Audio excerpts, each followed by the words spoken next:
Alright, guys, I'm back with another chapter in Joshua. We're in Joshua chapter 23, where the header reads Joshua's farewell to Israel. Now, I'm going to start having a special guest in my Bible studies because I've deemed it necessary that my oldest son starts participating in all my Bible studies because I think that it's something that a young man should have that discipline.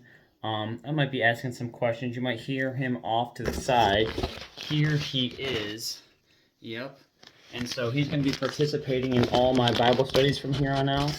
And so if you hear me talking to somebody, it might not just be you or myself. It might be the big guy over there. He is also William. So again, if I say William, I still might not be talking to myself. So we're going to go ahead and get started. We're in chapter 23, again, where the header reads Joshua's farewell to Israel. And we're going to get right into it, guys.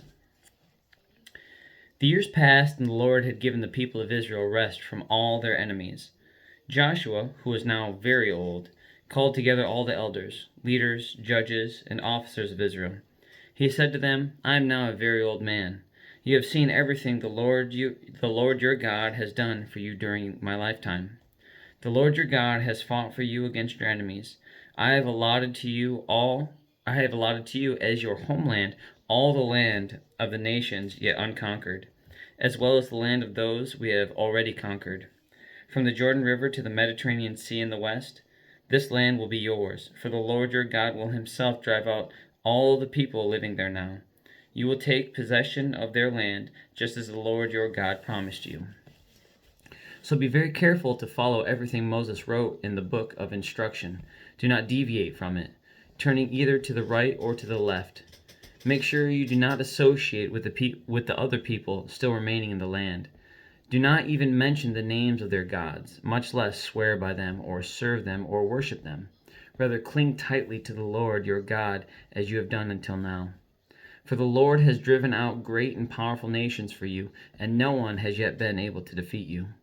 Each one of you will put to flight 1,000 of the enemy. For the Lord your God fights for you, just as he has promised. So be very careful to love the Lord your God. But if you turn away from him and cling to the customs of the survivors of these nations remaining among you, and if you intermarry with them, then know for certain that the Lord your God will no longer drive them out of your land. Instead, they will be a snare and a trap to you, a whip for your backs and thorny brambles in your eyes. And you will vanish from this good land the Lord your God has given you. Soon I will die, going the way of everything on earth. Deep in your hearts you know that every promise of the Lord your God has come true. Not a single one has failed.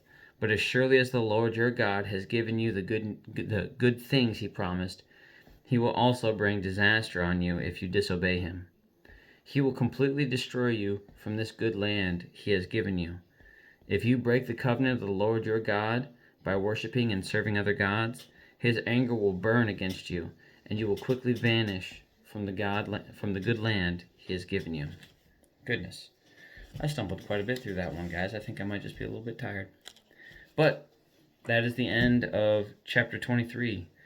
Very similar, I think, almost to the end of, Deuteronomy, as there's that transition in leadership. I forget what the transition to leadership looks like after Joshua, because right now it's singular. I don't know if he's handing this over to another singular leader. I can't remember.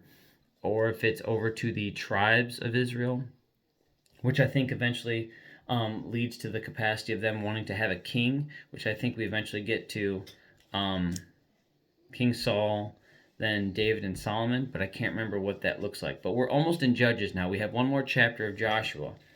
And really reflecting on the promises in chapter 23, when they described it, it's so simple.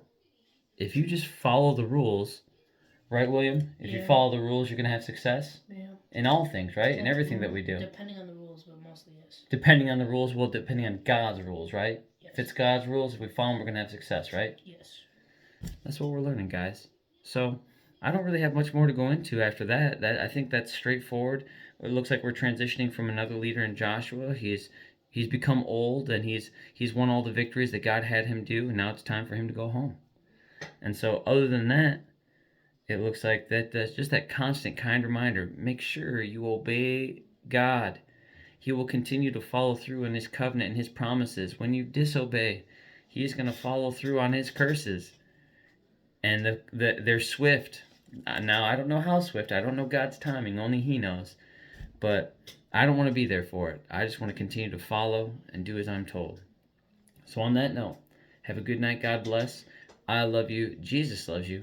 And I'll be back for chapter 24 in Joshua, where the header reads, "The Lord's Covenant Renewed." And that will be the last chapter in Joshua. We'll be moving on to Judges after that. So I'll see you tomorrow. Have a good night and God bless, guys.